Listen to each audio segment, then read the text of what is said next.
Hey y'all, Rachel here. We're talking this week about some of the testing that is done by Young Living that is not done, and I repeat, not being done by pretty much any other oil company out there, at least as far as oil companies in the United States, okay? So today I want to talk about this, IRMS,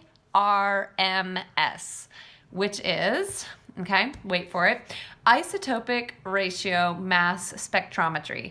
Don't hang up right now. Just bear me out. This is super easy to understand. And what's really, really cool about this test is, one, it's highly, highly specialized. It's very, very sophisticated, and it's unbelievably expensive. So guess what? Nobody else pretty much does it but Young Living, okay? It's a very difficult test to do, but here's why it's so important. It can immediately help Young Living or any company that would use it to spot synthetics, adulterants, solvents, anything that does not belong in essential oil can immediately be spotted by the IRMS test. That is why it is such a big deal to do it. Okay, so let's talk just real quickly about what that test is. Sounds really tricky and complicated, and it is to run the test, but I'm going to try to boil it down to like the very, very simplest forms. In fact, this test is so precise that it can, honestly, it can tell you the geographic location of where a plant was grown. Like, you can get down to these isotopic ratios and find out a whole lot of information about the oil that's being analyzed, okay? So let's talk real quick about what is an isotope and how do they measure this, okay? So I got my diagram today, okay? So here we have this is the test, IRMS, Isotopic Ratio Mass Spectrometry, okay? But an isotope is really nothing more than this. You guys remember in chemistry that you have your periodic table of the elements, and each element is represented by a letter or the first two letters of its name for the most part. And of course, you have the number of protons is what determines what that element is. So 6 is carbon. Carbon has 6 protons, okay? If there was 7 protons, it's a different element. If there's 5 protons, it's a different element.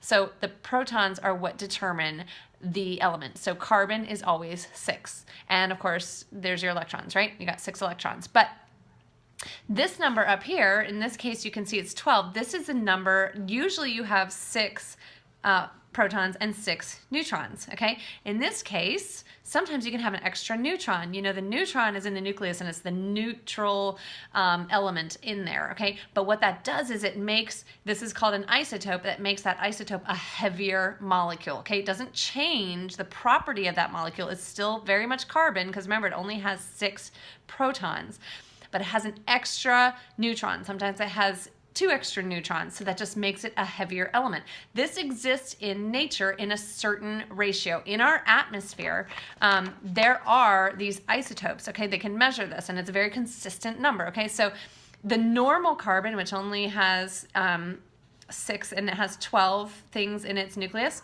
okay, is, I can't read that here, it's 98.89%. Okay, so that is like naturally occurring, but there's this 1.11% that occurs like in our atmosphere of this variety that has an extra neutron, okay? So what does that have to do with anything? Well, this is where it's really cool. Okay, so this carbon dioxide, as you know, the different species of plants take the carbon dioxide in, and they do their whole photosynthesis gig, and they metabolize this carbon dioxide, and they use it and build their own food. So, and they're using it, and you will find this metabolized carbon in the plant themselves, in the plant material, whether it's this plant or this plant. But this is what's cool. This plant is going to metabolize these different isotopes differently than this plant is going to metabolize them. Okay, so at the end of the day, when they harvest these plants and they bring them in for distillation, one plant may have significantly more of this type of carbon, and let's say this plant can't, this is a bigger molecule, it can't really metabolize it like at all. So it's going to have a different ratio of carbon. So this is the ratio of what we see in our atmosphere. But once those plants have taken the carbon dioxide in and metabolized it, each plant species on planet Earth is going to have a different ratio of these carbons one to another, depending on how much of each kind of carbon isotope they use. Does that make sense? So it's like a fingerprint that every single plant has as to, you can identify what the plant is you can identify all the way down to where it was grown, because remember, they can do this not just with carbon, they can do this with oxygen, they can do this with hydrogen, any element out there. So they can measure, each plant has their fingerprint of the ratio of these different isotopes. So when they run this test, they can immediately detect synthetics, because remember, synthetics are produced starting with coal or petroleum, and then they do a whole series of chemical reactions that end up with a molecule that looks like one in an essential oil. But guess what it doesn't have?